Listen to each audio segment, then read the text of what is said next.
Bonjour à toutes, bonjour à tous, soyez bénis. Merci aux musiciens pour tout leur travail et les moments par lesquels ils nous conduisent vraiment à essayer de fixer notre attention sur Jésus et sur son œuvre. On est dans une série sur l'évangile de Marc, comme vous le savez depuis déjà quelques temps, mais si vous nous rejoignez aujourd'hui, on est pile poil au milieu du livre de l'évangile et on va répondre à cette grande question, qui est Jésus? Et la réponse, c'est le Christ qui marche vers la croix.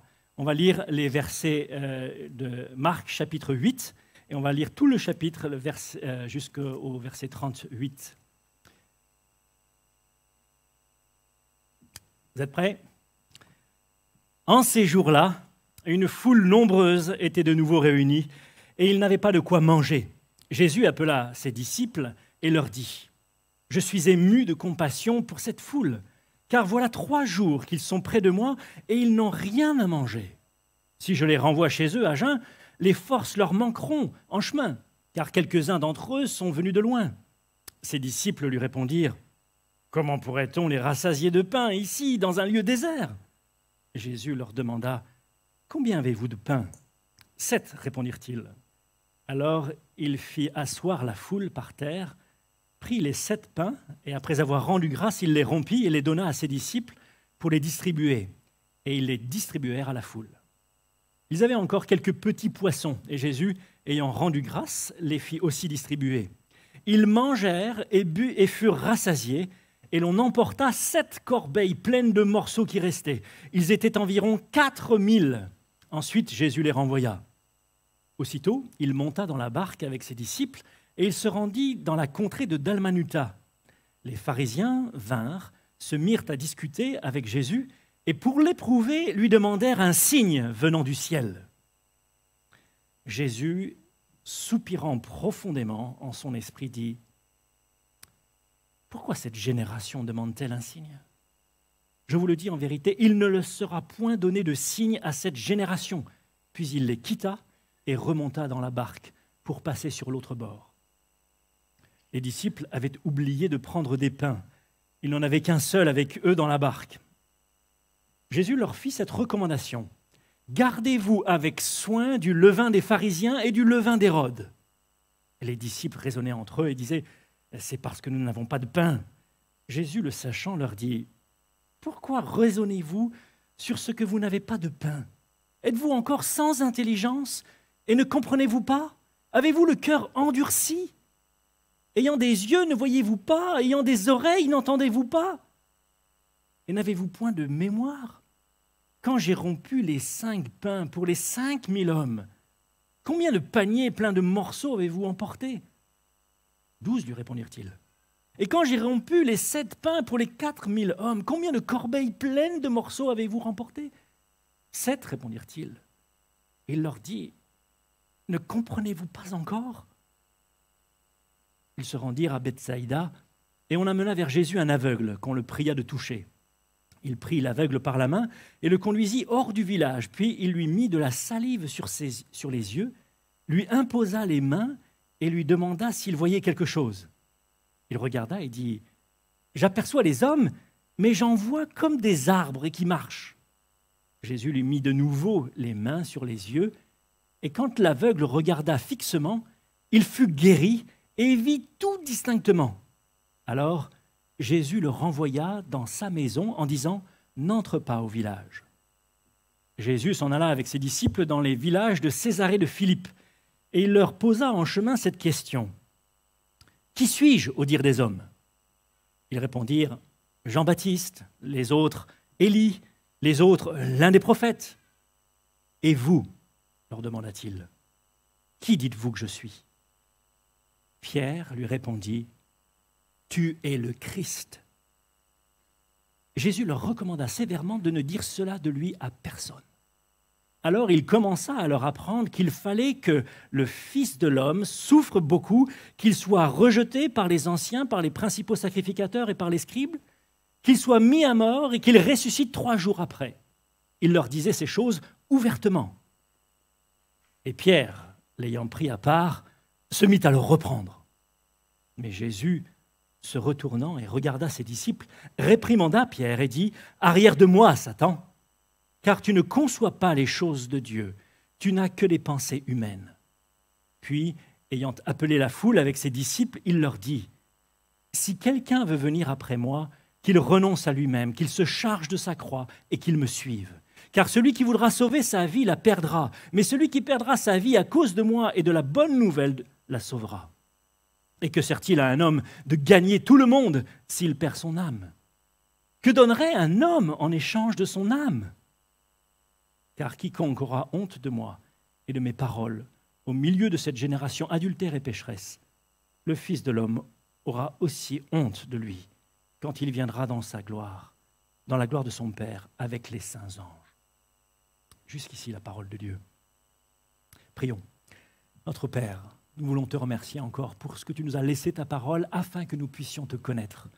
On te prie pour que tu nous rendes captifs de cette parole, pour que tu nous ouvres les yeux, l'intelligence, que tu nous éclaires, Seigneur, que tu fasses ce miracle dans nos cœurs pour nous révéler Jésus-Christ. Nous te le demandons à cause de ton amour pour nous, à cause de ta bonté, à cause de ta fidélité, à cause de ta puissance par Jésus-Christ. Amen. On a déjà dit que le grand projet de l'évangile de Marc est de répondre à deux grandes questions. Qui est Jésus et comment le suivre? On est à la moitié de l'évangile et c'est le moment où Jésus va répondre clairement à la première question. Et il va ensuite introduire la seconde qui sera l'objet de la deuxième partie de l'évangile. Au cœur de notre texte se trouve cette guérison miraculeuse qui est propre à l'évangile de Marc, dans les versets 22 à 26. Elle est aussi particulière parce qu'elle se fait en deux temps, d'une façon progressive, une guérison comme on n'a pas l'habitude d'en voir. D'habitude, Jésus dit une chose, un seul mot, la personne est guérie. Mais là, on a l'impression qu'il doit s'y reprendre à deux fois.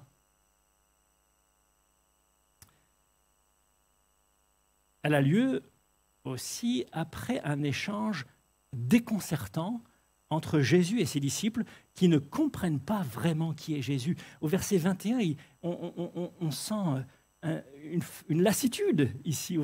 Jésus leur dit « Ne comprenez-vous pas encore ?»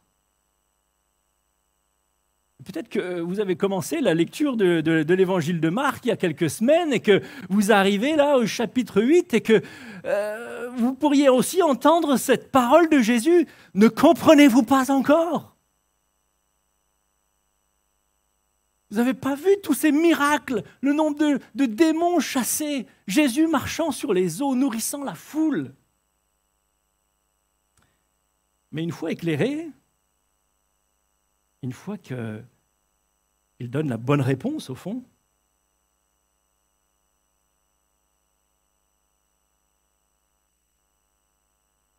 on se rend bien compte qu'il ne voit pas distinctement malgré tout. C'est ce qu'on voit au travers de la réponse ou la réaction de Pierre qui lui dit « Non, non, non, Seigneur, tu ne dis pas des trucs comme ça. » Il y a quelque chose qui lui échappe. Et il faut une deuxième intervention de Jésus pour qu'il saisisse. J'aimerais qu'on pense aujourd'hui à regarder comme si Jésus nous posait ces questions. Qui suis-je? Et vous devez répondre à cette question. Et puis, quelle est ma mission? Et puis enfin, comment me suivre? Regardons cette première question. Qui suis-je? Le début du chapitre 8, Jésus est toujours dans la Décapole, c'est cette région qui est au sud-est de la mer de Galilée. C'est un territoire qui est essentiellement païen et Jésus est ému de compassion parce que la foule qui l'écoute depuis 3 jours est là et elle persévère dans l'enseignement, mais elle n'a rien à manger. De la même manière qu'il avait fait des miracles pour ce miracle-là, pour les Juifs, pour 5000 hommes, Jésus multiplie les pains et les poissons pour 4000 païens, rappelant ainsi qu'il est venu pour rassasier tous les cœurs, que ce soit des Juifs, que ce soit des non-Juifs. Puis Jésus renvoie la foule Il reprend le bateau pour l'autre côté. Il est parlé ici de Dalmanuta. C'est un village qui est cette fois-ci à l'ouest de la mer de Galilée et qui est plutôt un territoire juif.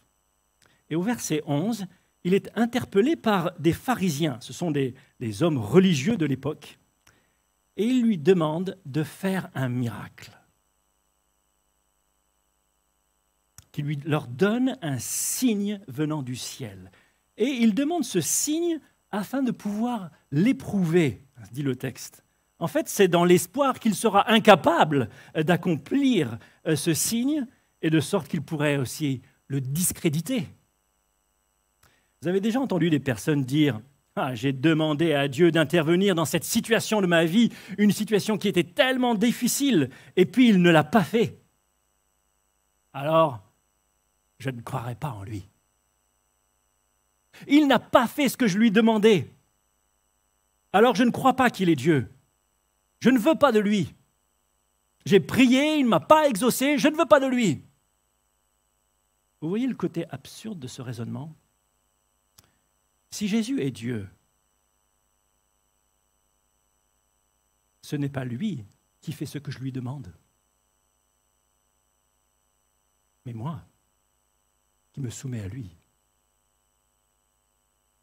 Et ces religieux ont été témoins d'un miracle, le miracle des pains pour 5000 hommes. Ils ont vu la résurrection de la fille de Jairus, qui était le chef d'une synagogue. Tout le monde était au courant chez les pharisiens. De la femme qui était atteinte d'une perte de sang. De nombreuses guérisons et délivrances spectaculaires qui ont été faites dans les synagogues même. Le jour du sabbat. Mais en fait, ils ne veulent pas croire.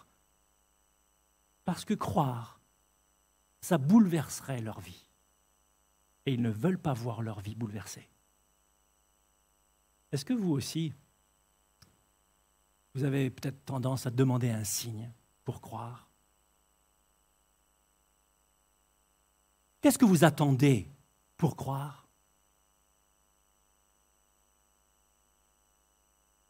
Je ne parle pas de croire en l'existence de Jésus.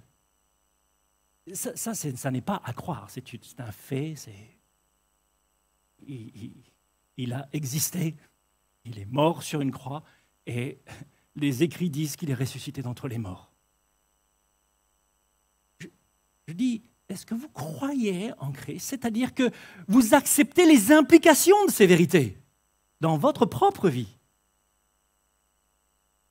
Ou est-ce que vous attendez une révélation particulière pour vous? Un miracle plus personnel, plus éclatant que ressusciter un mort, ou marcher sur les eaux, ou nourrir 9000 hommes avec quelques pains, ou calmer instantanément le vent et la mer, ou délivrer un homme de la puissance des démons. Qu'est-ce que vous attendez encore comme signe pour faire plier votre volonté devant le Seigneur, le Dieu, le Créateur de l'univers, qui vous aime et qui veut régner sur vos cœurs qui sont en faillite à cause du péché? Jésus ne leur donnera pas d'autres signes parce qu'ils ne croiront pas avec un miracle de plus. Et la Bible dit ici qu'il les quitta. Si vous attendez un signe et qu'aujourd'hui vous avez la parole entre les mains, vous n'aurez pas d'autres signes. Parce que si vous ne croyez pas ces vérités, vous ne croirez pas, quand bien même il ferait encore un signe pour vous. Il reprend le bateau avec ses disciples et part un peu plus au nord, vers Bethsaïda. Et à bord, Jésus met en garde ses disciples concernant le levain des pharisiens et le levain d'Hérode. Ça, c'est au verset 15. Le levain symbolise souvent l'influence. Les influences spirituelles auxquelles vous êtes soumises peuvent entraîner des effets dramatiques. C'est ce que Jésus est en train de dire. Faites attention aux influences qui sont autour de vous. Par exemple, un ami qui est toujours en train de critiquer ce que font les autres et qui lui-même ne fait jamais rien, finit par vous contaminer. Son attitude déteint sur vous et vous vous mettez à votre tour à critiquer et à ne rien faire.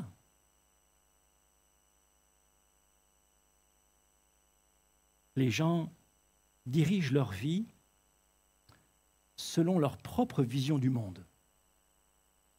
S'il n'y a pas de jugement, si votre vision du monde c'est celle-là, il n'y a pas de jugement, il n'y a pas de résurrection, mais alors, vivez comme bon vous semble.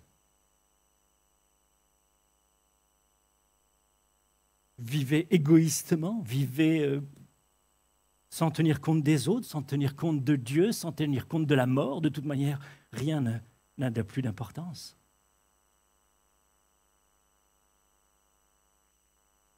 Mais s'il y a une résurrection, s'il y a un jugement, si on peut perdre son âme, comme Jésus le dit ici, alors vivez autrement. Gardez-vous des influences néfastes. Choisissez attentivement les personnes que vous fréquentez parce qu'elles vous influencent. Je veux m'adresser aux jeunes en particulier. Vous êtes à un âge où on est en train de forger ces convictions. Si vous êtes sans cesse sous des influences qui vont vous éloigner des choses de Dieu, alors vous allez leur ressembler. Dans ce monde, l'influence est constante. Le levain des pharisiens désigne l'hypocrisie religieuse, au fond, le ritualisme, la propre justice. Ils se faisaient passer pour des personnes d'une grande sainteté, alors qu'intérieurement, ils étaient pourris, corrompus, souillés. Le levain d'Hérode, lui, c'est plutôt la culture du scepticisme. On doute de tout. Et puis l'immoralité. Il vivait dans l'immoralité et c'est pour ça qu'il a fait tuer Jean-Baptiste.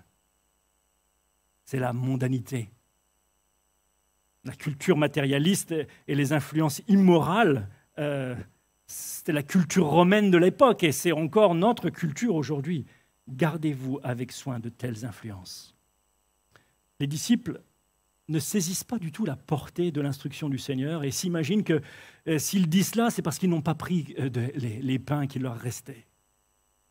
La nourriture est bien la dernière chose qui devrait préoccuper les disciples à ce moment-là. À 2 occasions récentes, ils ont vu Jésus créer miraculeusement des pains pour 9000 personnes. Et eux, ils s'inquiètent encore de ce qu'ils vont manger parce qu'ils n'ont qu'un seul pain. Ils n'ont aucune raison de s'inquiéter de ce qu'ils mangeront puisque le Tout-Puissant, le grand pourvoyeur est là, dans la barque avec eux. Et c'est pour ça qu'il leur dit « Ne comprenez-vous pas encore ?» Verset 21. Soit ce que nous lisons ici dans l'Évangile est un tissu de fables pour faire rêver des personnes qui sont en manque de sens dans leur existence. Et dans ce cas, vous faites bien de ne pas passer trop de temps à lire la Bible, les fables, parce que le dénommé Jésus n'a en réalité jamais rien fait de tout cela. Soit, et c'est là ma conviction, ce que nous lisons ici est vrai. Les choses se sont bien déroulées comme cela. Et dans ce cas, vous ne pouvez pas simplement dire que Jésus était un sacré rabbin. Parce qu'un sacré rabbin n'est pas capable de faire ce que Jésus a fait. Il n'y a que le Créateur qui le peut. Et vous ne pouvez pas reconnaître Jésus comme le Créateur et puis passer votre chemin. Si vous reconnaissez Jésus comme le Créateur de l'univers, votre Créateur, vous ne pouvez pas juste continuer comme vous marchez aujourd'hui. Ça a des implications directes sur votre vie. Arrivé à Bethsaïda, Jésus guérit cet homme, cet aveugle. Et ça, c'est étonnant, c'est le premier récit d'une guérison d'un aveugle dans l'évangile de Marc. Lorsque Jean-Baptiste était emprisonné, il a eu un moment de doute, de déprime, et il a dit à ses disciples, qu'il a envoyés vers Jésus, allez lui poser la question, « Es-tu celui qui doit venir ou devons-nous en attendre un autre ?» Alors Jésus leur répondit, « Allez, rapportez à Jean ce que vous entendez et ce que vous voyez. Les aveugles voient, les boiteux marchent, les lépreux sont purifiés, les sourds entendent, les morts ressuscitent, et la bonne nouvelle est annoncée aux pauvres. Heureux celui pour qui je ne serai pas une occasion de chute. Pourquoi Jésus leur répond cela? Mais parce que l'Ancien Testament, et en particulier le prophète Ésaïe, identifie le Messie de cette manière. J'aimerais vous lire Ésaïe chapitre 35, versets 4 à 6. Écoutez cela. Dites à ceux qui ont le cœur troublé, prenez courage, ne craignez point, voici votre Dieu. La vengeance viendra, la rétribution de Dieu. Il viendra lui-même et il vous sauvera.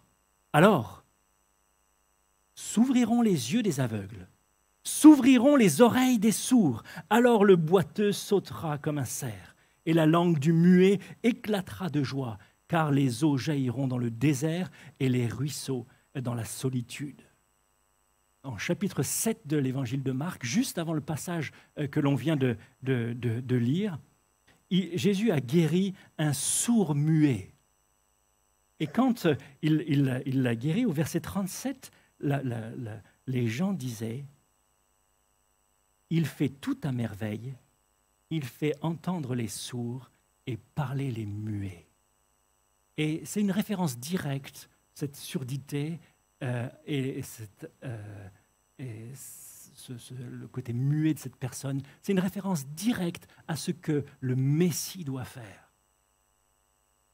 La dernière chose qu'il devait faire, c'est faire voir les aveugles. Et là, il accomplit ce dernier miracle. Jésus a fait tout ce qui nous permet de le reconnaître comme le Messie. Jésus colle en tout point avec la description qui est faite du Messie. Alors Jésus emmène ses disciples à Césarée de Philippe, un petit peu plus au nord. Il leur demande, au verset 27 à 29, « Qui suis-je au dire des hommes ?» Jean-Baptiste, certains, Élie, d'autres, l'un des prophètes, bref, un homme, quoi. Et vous, les disciples, qui dites-vous que je suis? Vous, les disciples qui étiez avec moi dans la barque lors de la tempête. Vous, les disciples qui étaient dans cette barque quand je marchais sur les eaux et qui avez pris peur. Vous qui avez distribué des pains et des poissons qui n'ont jamais vu l'eau à des milliers de personnes. Vous qui avez vu la jeune fille revenir à la vie, l'aveugle voir et le sourd entendre. Qui dites-vous que je suis? Et Pierre, rassemblant tout le témoignage du début de l'Évangile, dans sa pensée, dit « Tu es le Christ. Tu es le Christ, c'est-à-dire tu es le Messie, tu es celui qui vient de Dieu pour nous sauver. » Marc a commencé l'Évangile en disant « Évangile de Jésus-Christ, Fils de Dieu. » C'est la première fois qu'on parle du Christ, verset 1, les premiers versets de l'Évangile. Ici, c'est la deuxième fois qu'on trouve le mot. Et c'est la première fois qu'un homme confesse Jésus-Christ, Jésus comme étant le Christ, le Messie. Est-ce aussi votre réponse? Est-ce que, après avoir lu tous ces chapitres de l'évangile de Marc, après avoir examiné chaque passage, chaque miracle, est-ce que vous pouvez dire « Je sais aujourd'hui, Jésus est le Christ » parce que personne ne peut faire ces choses s'il n'est pas le Christ. J'espère que vous êtes convaincus de cela. Mais regardez ce qu'il dit juste après. Étonnamment, après qu'ils aient fait cette découverte, Jésus leur fit cette recommandation sévèrement de ne le dire à personne. Presque, ils devraient être contents et finalement ils ont une bonne réponse là. C'est la vérité. Et il leur dit, ne le dites à personne. Et sévèrement. Comme il l'avait fait pour le sourd-muet et comme pour l'aveugle qu'il guérit, ne le dites à personne. Pourquoi est-ce qu'il fait cela? Parce qu'il y a une vérité essentielle que les disciples doivent encore découvrir avant d'aller parler à tout le monde de qui est Jésus. Il ne voit pas encore tout clairement.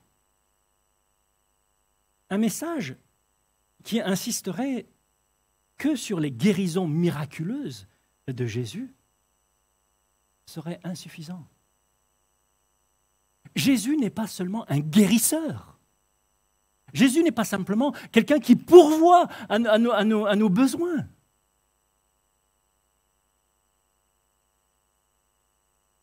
Non, le message complet doit aussi inclure la mission de Jésus. Et on va regarder à présent quelle est ma mission.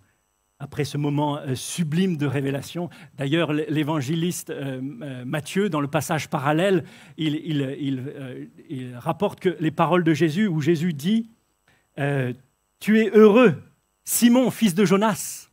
Ça, c'était l'ancien nom de Pierre. « Car ce ne sont pas la chair et le sang qui t'ont révélé cela, mais c'est mon Père qui est dans les cieux qui t'a révélé cela. » Oui, il a fallu une révélation divine aux disciples pour qu'ils comprennent que Jésus est le Christ. Dieu a besoin d'ouvrir nos yeux pour qu'on regarde Jésus comme il l'est vraiment.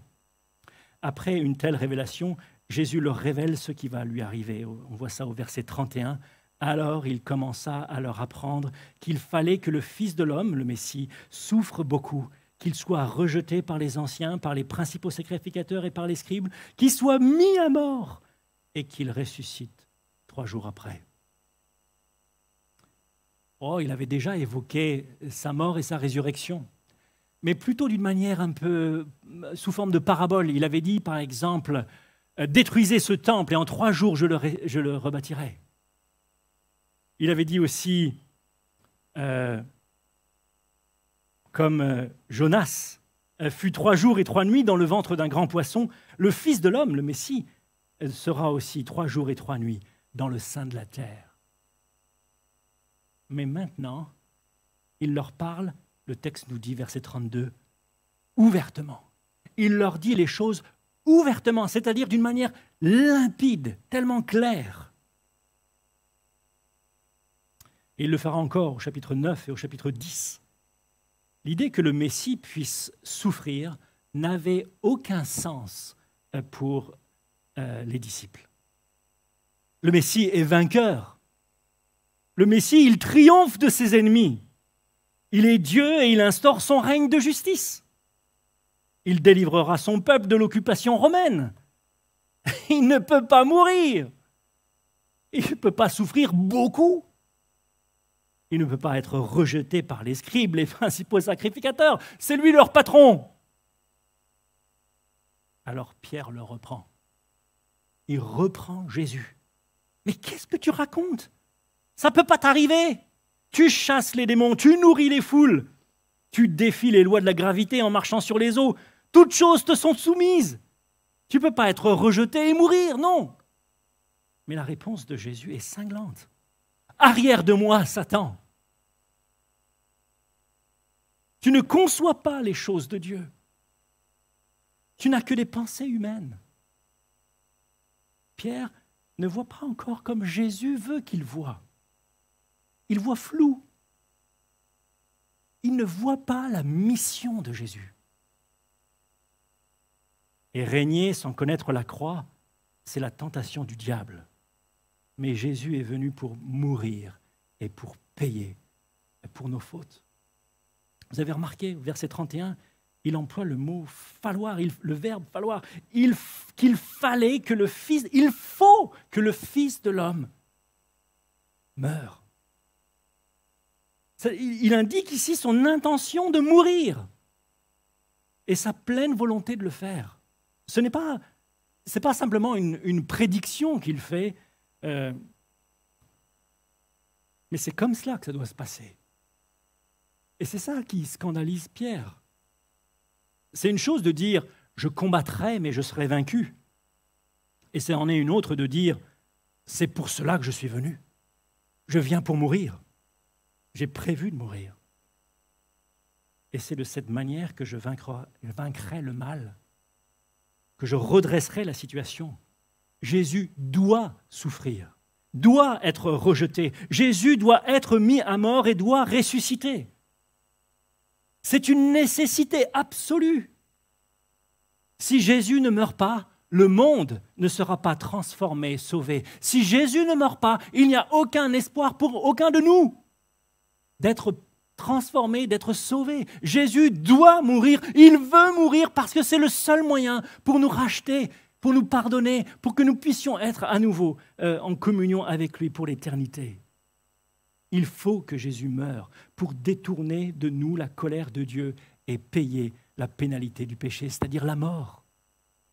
Il faut que Jésus meure pour montrer l'étendue de la grâce et de l'amour de Dieu pour les pécheurs. C'est à la croix qu'on voit son amour pour nous. Il faut que Jésus meure pour nous ouvrir l'accès à sa présence, maintenant et pour l'éternité. Il faut que Jésus meure pour nous affranchir de l'esclavage du péché et vaincre le diable et ses démons. Il faut que Jésus meure pour révéler la sagesse infinie de Dieu. Il faut que Jésus meure pour rétablir l'harmonie de toutes choses dans les cieux et sur la terre. Comprendre qui est Jésus, c'est comprendre qu'il est Dieu, le Christ, mais c'est aussi comprendre sa mission. Et sa mission, c'est donner sa vie pour nous sauver. Est-ce que vous avez saisi sa mission? Vous croyez que Jésus est le Christ? Est-ce que vous croyez qu'il est venu pour mourir pour vos fautes? Je me souviens très bien du jour où j'ai compris cette vérité. Jusqu'à présent, je pensais que c'était un accident. C'était une simple injustice que Jésus avait été mis à mort. Je pensais qu'il n'aurait jamais dû mourir, que c'était dommage qu'il soit mort. Mais ce jour-là, j'ai compris qu'il fallait qu'il meure pour que je puisse être sauvé. Et c'était une révélation de la grandeur de l'amour de Dieu pour moi. C'était le seul moyen efficace pour toujours que je puisse être pardonné. Comment répondre à cette question?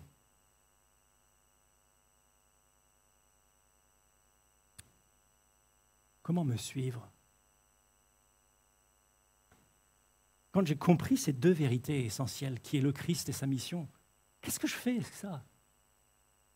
La réponse que Jésus donne ici, c'est de prendre sa croix et de le suivre. C'est-à-dire faire comme lui. Lorsqu'on comprend comment fonctionne l'Évangile, comment Christ a remporté la victoire en mourant, alors on adopte la même voie. Si vous suivez Jésus, tant qu'il vous donne des pains et des poissons, tant qu'il vous guérit de vos infirmités et de vos maladies et de vos peines, alors c'est ici que vous descendez du train. Parce que là, il dit, suivez-moi sur un chemin de renoncement, suivez-moi sur un chemin difficile, suivez-moi jusqu'à la mort.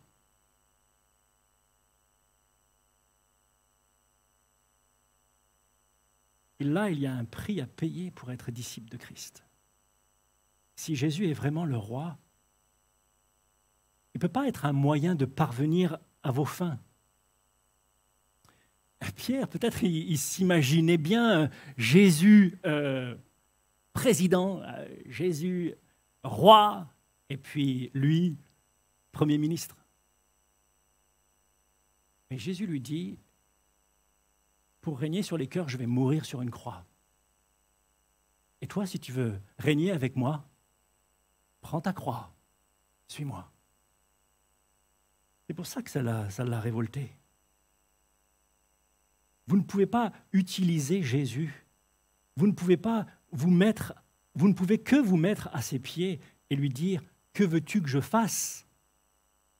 Vous ne pouvez pas lui dire « Je t'obéirai si tu fais ça pour moi. » Vous ne pouvez pas lui dire « J'arrête de te suivre parce que tu n'as pas répondu à mes attentes, à mes prières. Quand je t'ai demandé un travail, tu ne me l'as pas donné. Quand je t'ai demandé une épouse, tu ne me l'as pas donnée. Alors, ciao. » Si Jésus est Dieu, Si Jésus est mort pour vous, vous ne pouvez que le suivre. Si vous dites, je te suivrai si, c'est qu'il n'est pas votre roi. Vous ne croyez pas encore qui il est. Votre bouche peut dire comme Pierre, tu es le Christ. Mais votre vie dit quelque chose de différent. Vous pouvez dire, tu es le Christ, et ça c'est de la bonne théologie. Mais votre théologie réelle, celle que vous croyez véritablement, c'est celle que vous pratiquez.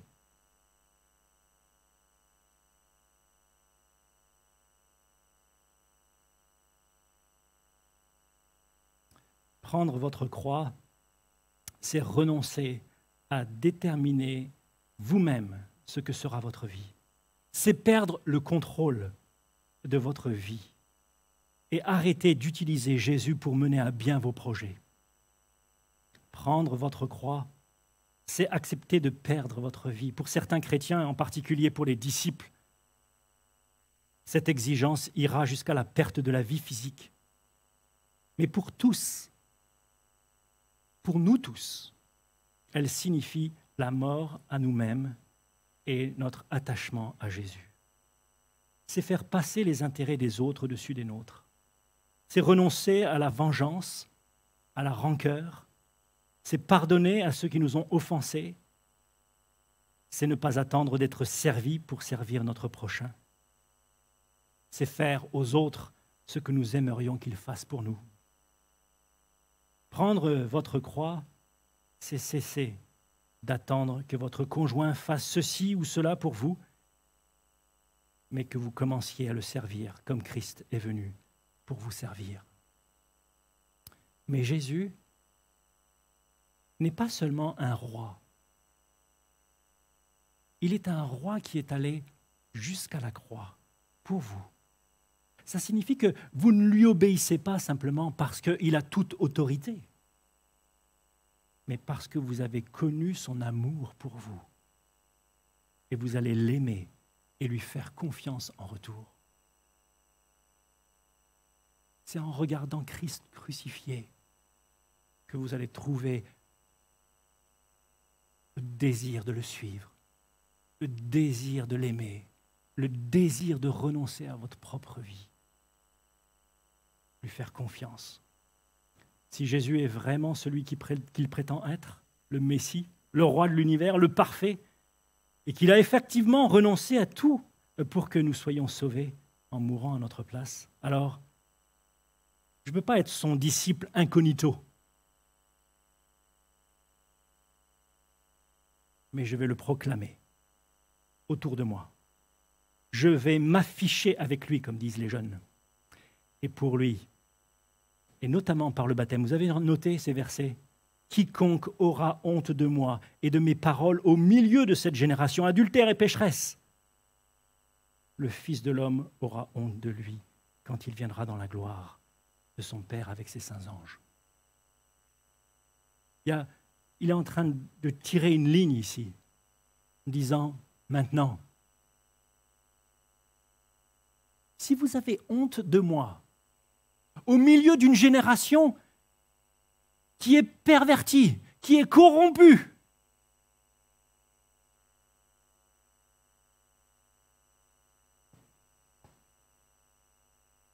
je ne vous connais pas, vous ne me connaissez pas. J'aurai honte de vous le jour où je viendrai. Il y a un moment où je ne peux pas faire autrement que me déclarer pour Jésus-Christ et le faire ouvertement devant une génération perverse et corrompue et me tenir du côté de Christ et lui dire « Il est mort pour moi. Il est le Messie. Il est celui qui m'a tellement aimé. Je veux que ma vie, elle le serve et qu'elle le glorifie désormais. » Et c'est ce qu'on fait le jour où on s'engage dans les eaux du baptême. Et je vous invite à réfléchir à cette question. Qu'est-ce qui vous empêche aujourd'hui d'affirmer cela? Est-ce que vous avez cru dans votre cœur qu'il est le Messie? Est-ce que vous avez cru dans votre cœur qu'il est mort à votre place?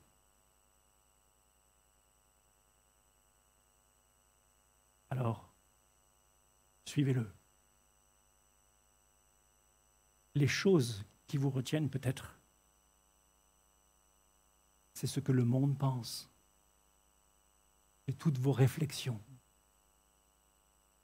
Et c'est ça, mourir. Mourir à ces réflexions-là. Et prendre position pour le Seigneur Jésus-Christ. Vous avez compris l'équation? Au verset 35, elle est claire. Hein? Celui qui voudra sauver sa vie la perdra. Mais celui qui perdra sa vie à cause de moi et de la bonne nouvelle, la sauvera. C'est le miracle de l'Évangile. En mourant sur la croix, Jésus-Christ a remporté la plus grande des victoires. Le mal a été anéanti, le péché a été détruit, les démons et le diable et la mort ont été engloutis dans sa victoire. Et s'il nous appelle dans le même chemin, eh bien, on va aussi connaître cette victoire.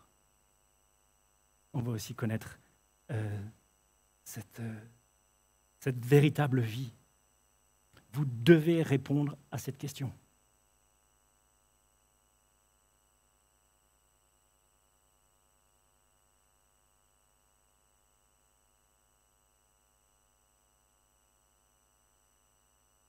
Que Dieu nous vienne en aide.